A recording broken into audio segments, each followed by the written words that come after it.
attractions, Ramsay's, the Omnimax Theatre and the two BC exhibits, Discovery and Challenge. The tickets for specific times throughout the day are snapped up quickly. We're all sold out, folks. No. Bloody hell.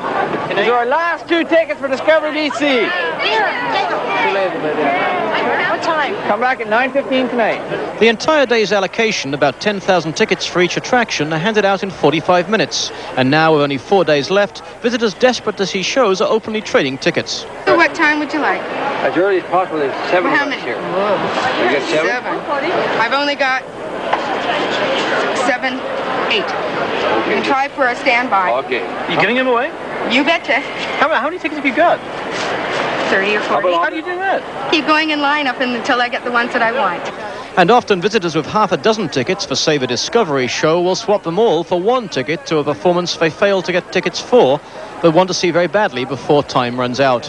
It's like the Toronto Stock Exchange.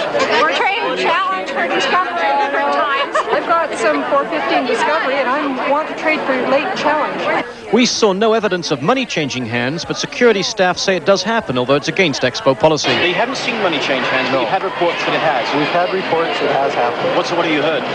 That people will walk up and sell a ticket for $5, and the guests then will come to us and complain that they're selling a ticket for $5. Meanwhile, at the Expo turnstiles, total attendance has now climbed well past the 21 million mark. And with just 4 days left, World's Fair officials have set a new target. We're going to shoot today for 22 million people. Now, it's been very close, and it is going to be very close, but our objective now is going to be 22 million. We're going to extend the hours of the exposition starting tomorrow morning, and we're going to open the gates at 8 o'clock. This is for Friday, Saturday, Sunday, and Monday. With the longer hours, Expo say crowds could hit 250 or even 300,000 on Saturday, Sunday, or Monday. They say it's most unlikely they'll have to close for gates, but are appealing to visitors to make more use of a less busy West Gate.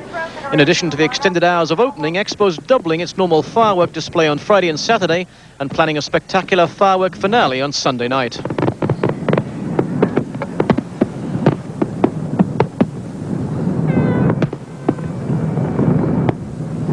If the huge crowds are a measure of Expo's success, not all visitors have given the fair rave reviews, including one rather high-profile man.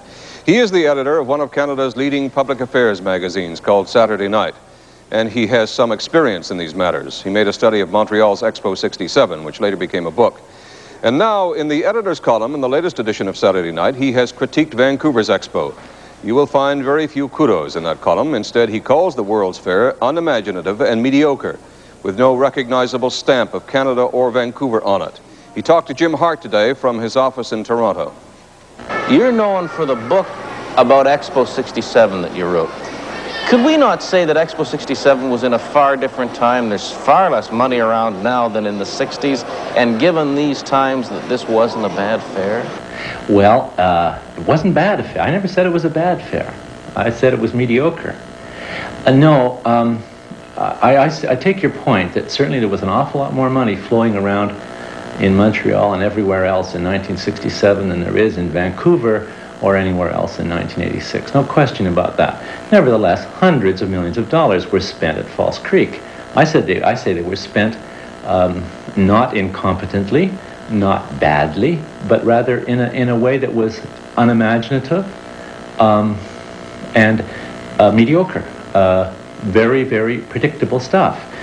For example, most of the films on the site, which were very costly, there was no lack of money there.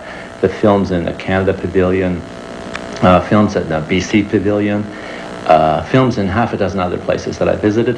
One of the worst films, especially for three-dimensional films, is the one at the Ontario Pavilion. It certainly was not. It was not a good film.